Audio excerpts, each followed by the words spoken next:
This demonstration is to discuss document management, and we're going to look at document management from a few different perspectives and show the versatility of Centralpoint as it relates to documents. First of all, I just want to mention that most clients are familiar with digital asset management, where the image here is the same image on this other web page, is the same image on this event, for an example. And to most clients, digital asset management as it relates to images makes sense, but when it comes to documents, I don't think anyone's really thinking of it in that term, and that's really what DITA is all about. That's D.I.T.A, Darwin Information Type Architecture. And let me explain what I mean. When a user logs in, we need to consider a whole lot of things: their user experience, who they are, what records they get to see. But when it comes to documents, we need to delineate who can see which records. But these records we need to consider might belong to a collection, meaning an individual policy, like this one, might relate to a much larger collection called the procedural manual. And the procedural manual is made up of policies 1, 2, 3, 4, 5, whatever it might be. So we have to look at documents in terms of their incremental components. So individual documents can make up those collections, and just to pause for consideration, individual documents could be made up of individual clauses. And the more we break out the various paragraphs and clauses, well, the more we can do with this, because the same document can serve two different people in two different regions, and the fellow in California might get it a little bit differently than the person who downloads it from Utah, because the law is different between the two areas. That's what DITA is all about. A little difficult to get your head around. Now, this document's changed many times in the past. Each time it's changed, we are recording what has happened. And so, as such, we call this a living, breathing organism. And as this document changes, for example, I'm going to take out these words here, and I'm going to put in the word coconut. And right in here, I'm going to put in the word pineapple. And over here, the word Hawaii. Just to explain how much control we have over these documents. Now, here we see us managing the document in line with the RTF editor. We could very easily upload a Word document, which is what most clients are used to, and that's fine.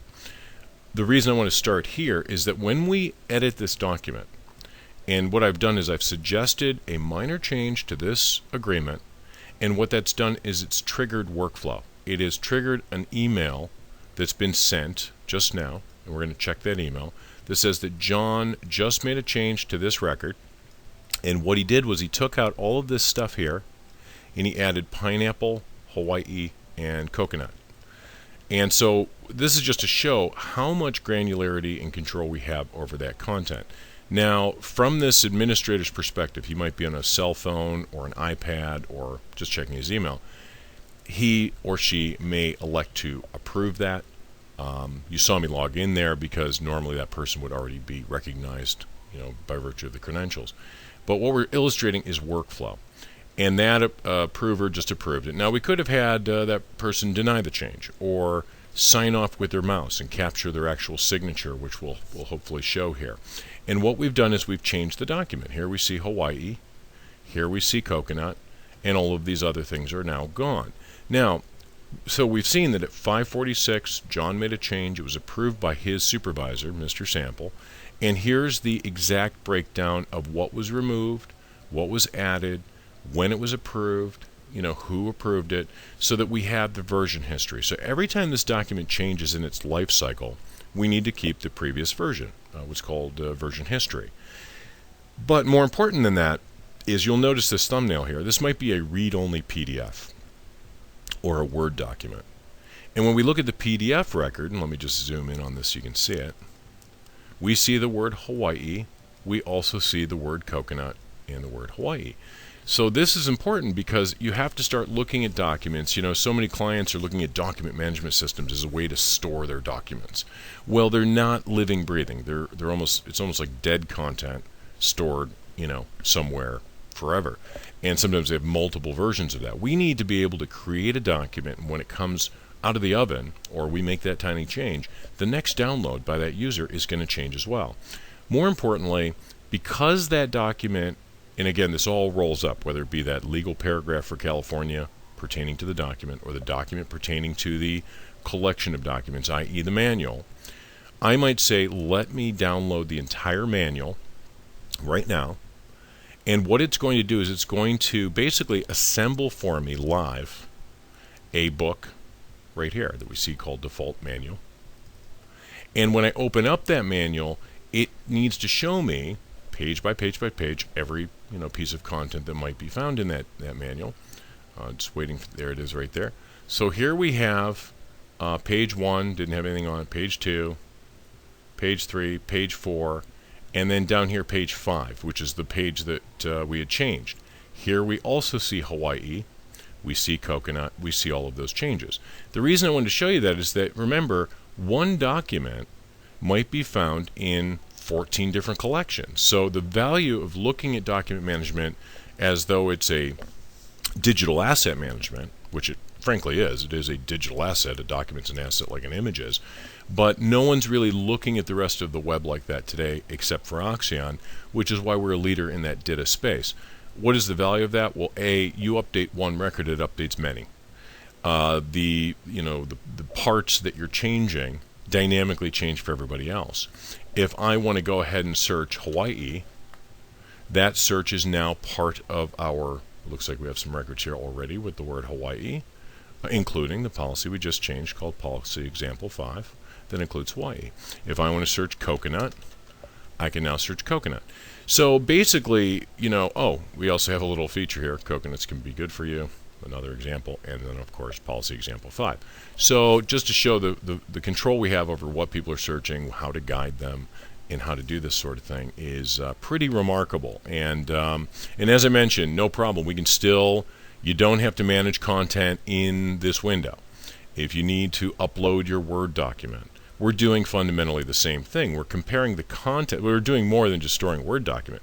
We are uploading that Word document, comparing it to the previous version on file, auditing it, coming up with the audit trail, what's been removed, what's been added. So we can do it in that way. That's not a problem at all. And to us, that is really the best way of managing document management, and it considers DITA. Now, a couple other things I want to show you. And by the way, of course, I'm logged in as maybe a finance director. Well, maybe I only see the policies that a finance director does in addition to what is global to everyone. So by managing these things incrementally, we can now deliver the collection to each person dynamically. I'm going to log out, and I want to show you another facet of document management that I think is interesting, which is streamlining the way people create documents. So, we just assume that these documents are created and they need to be stored somewhere, but let's just look at it from this perspective. If I fill out this form and I put in the email address or whatever the form requires, and I sign this form, give it my John Hancock, so signature might be part of that process. I'm going to submit this form. So what the form is doing behind the scenes is it's taking the variable data and it's passing it through a filter, and I'll show you what that filter looks like. And we've created a contract, the sample ham sandwich contract between John Hunter and Oxcyon and whoever else. And so what we're trying to show here is that we need to give people tools, for an example, salespeople out in the field, or people who are rendering these records all the time, so that they don't even have to think about it. When they plug in what they need, we are rendering the latest legalese, the latest contract language, so that, it all trickles down. And again, that's one perspective.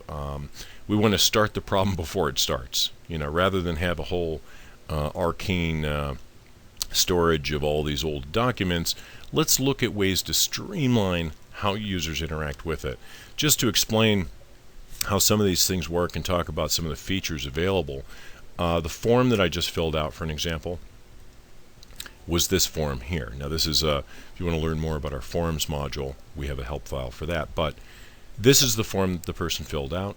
When that form was submitted, it could have had workflow, but what happened was when I submitted the form, it passed through a template, and that template, which is going to open up here in Word, is a Word document. Now, why did we do this in Word? Well, because it's important for you to be able to control these templates, these outputs. So you can just go create a Word document right now and put in, all the variables. You could even have values in here like what percentage discount the client would receive and what state the client is in. It's not just the names.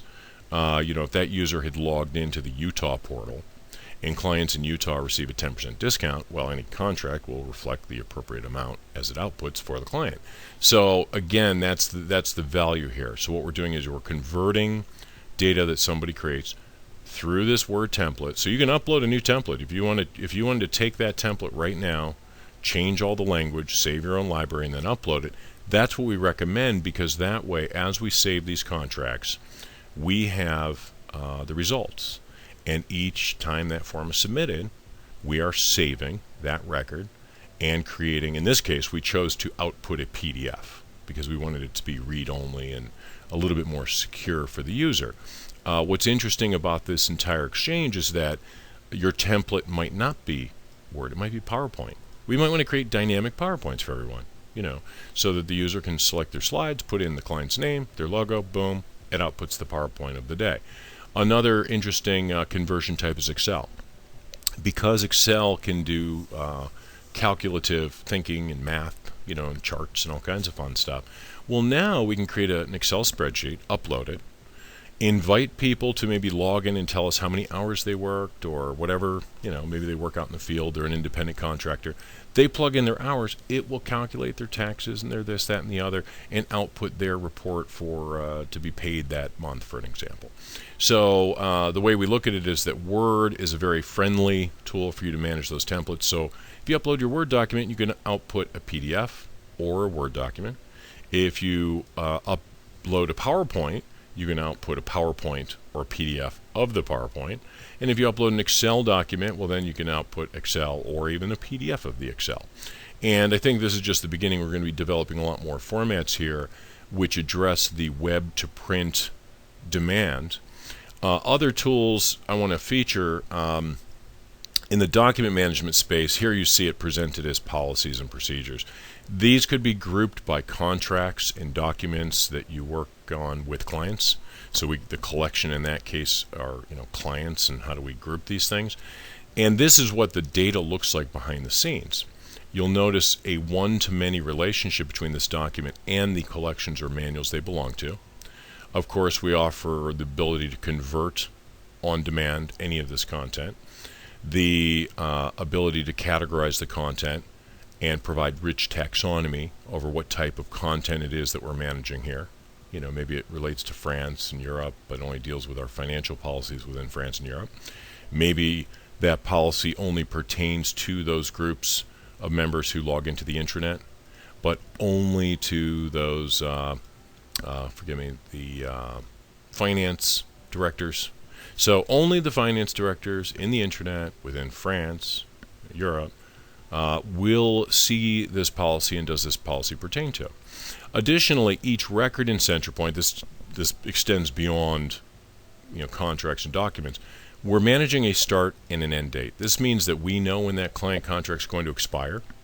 We can tap you on the shoulder a month before, 2 months before.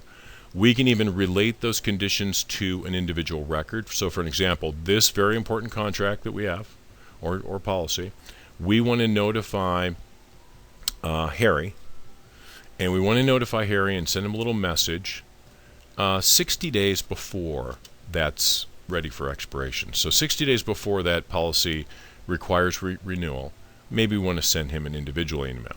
That's one way of doing it. Another way of doing it is saying, look, let's just set a rule on the entire manual. So the whole collection here is going to all route through one person, rather than doing it one at a time. And again, everything in Centralpoint has that optional functionality. Sometimes we want to do things heavy-handed in one case for one type of manual. Another time we might want to set up those rules on just a singular policy. So we have that, or contract. So we have that control. Everything in Centralpoint works that way, by the way. Another feature I wanted to point out is this, which is our ability to kind of tap you on the shoulder, let you know what's going on. So for example, if I wanted to send out a scheduled email broadcast This broadcast might be, hey everyone, letter from the CEO. Here's a link to a change in a policy or change in a contract. Click here to acknowledge it or click here to read it. What we're trying to say is that content's changing all the time and people don't have time to read it. Like, for example, if a document were updated and you received an email that just said, hey, FYI, that document was updated, you would have to download it, read it, and then you would have to ascertain what exactly changed from the last time. No one has the time for that. Let's distill it down. Let's put it right in the email if necessary, or let's notify it right in the report to say, look, everything's the same since the last version except the way we process this thing or that thing. And that's really what DITA is all about. Another feature I'd like to show you relative to document management is document authoring. And this is pretty interesting stuff because when it comes to authoring anything, a client contract, a policy, there's a lot of different things that we have to abide by. So I might say this is a new policy. Forgive me. Window just shifted on me there. Let me find too many windows open. Forgive me. New policy. 1, 2, 3, 4. Now, when drafting this new policy, I might need to have a guide. Meaning there might be federal laws I need to adhere to, state laws, local laws. There might be individual company policies. So I might need to drag in boilerplate language, as outlined by the government or whoever, so that I can pull in anything that I might need to from a library and reuse that new thing. These might even include images. So I might need to pull in that image right there, a very small image you see right there. I might need to pull in this button. And forgive the presentation of the demo site there. These are normally a lot smaller. I might need to add a new resource. So this becomes a self-perpetuating content engine because as we break those things out into pieces, into those clauses and those different groupings, we want to make them reusable. And we want to be able to make a subtle change to this where it's the state of Ohio. But we know that the rest of the language is clean. We just need to change that for the Ohio region, for an example. So this is some interesting stuff, and this helps you manage DITA. It also helps you organize all of these things in pieces parts. And I'm not saying you have to do that. You can do it simply as just documents that you've uploaded that you want to download. Very simple. We can do the old-fashioned content management, document management, just the way you expect, but the importance is that we have the platform in place to transform you to a different place, to take you to that new world where things are managed more intelligently from that single source of truth, and they're assembled per user, on demand, fresh out of the oven. So if you have any more questions regarding document management, another point here, these links that you see here, these links found in this document are happening automatically. Not only are they showing up on this web page automatically, but they're also available in the printer-friendly version of this record automatically. And this is very key because a lot of your citations and links and hyperlinks, this is a feature called reverse hyperlinks. And I just want to show you exactly what this means. I'm going to take the word record right there in the second paragraph, and I want to make sure that anywhere that word is mentioned, it will automatically provide a definition or a link somewhere. And I'm going to, we can use any module to do this, but I'm just going to create one here called record. Here is the full definition of record, whatever that is. And I'm just going to submit that. And basically what this is going to do is make sure that on the front end, the next time I go to that page and I refresh that page, it will render the word record as you see here. You'll also see the word over here, record, in the fourth paragraph. I can barely see that. Let me try and zoom in on that so you can see it. There's record, and there again is record. So anywhere where record is mentioned, it automatically links, giving a full definition, or perhaps a mouse over, or a link to that legal resource. This almost means that you can manage your own Wikipedia as it relates to documents. So it's not just intelligently render documents, but even the links within, the graphics within, the charts within. 10 years later, you could have 400 documents in circulation. Upload your diagram, the old diagram is now replaced with a new diagram. All documents over the past 10 years would have all been updated with the new diagram. That's really the beauty of treating documents as a digital asset. And in Centralpoint, everything is considered in that way, which we think is the appropriate way to manage information in the modern world.